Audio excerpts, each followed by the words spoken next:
আজকে উঠে কারুর সকাল হয়? আজ সকালে আমার হয়েছে। আজ এত রোদ উঠেছে যেন মনে হচ্ছে বেলা 12টা বাজে। ঘুম থেকে উঠে তো আমি আজকে ভেবেছিলাম নির্ঘাত ঘড়িটা স্লো হয়ে গেছে আর আমি প্রচুর ঘুমিয়ে পড়েছি, দুপুর হয়ে গেছে। তারপরে তো যাই হোক, মোবাইল দেখে চৈতন্য ফিরলো।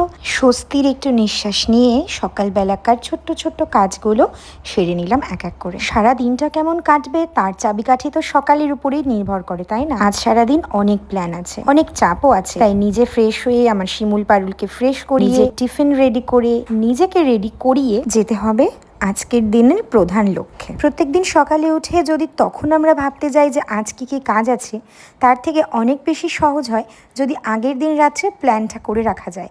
তাহলে সকালবেলায় ঘুম থেকে উঠে প্ল্যান মাফিক নিজের কাজের প্রতি মন দিলে আমার মনে হয় সেটা অনেক বেশি সহজ হয়। কোথা দিয়ে যে সকাল থেকে দুপুর গড়িয়ে সন্ধে নেমে গেছে আমরা বুঝতেই পারিনি। সমস্ত ক্লাস, শ্যুট, সমস্ত কিছু শেষ করতে করতে প্রায় রাত।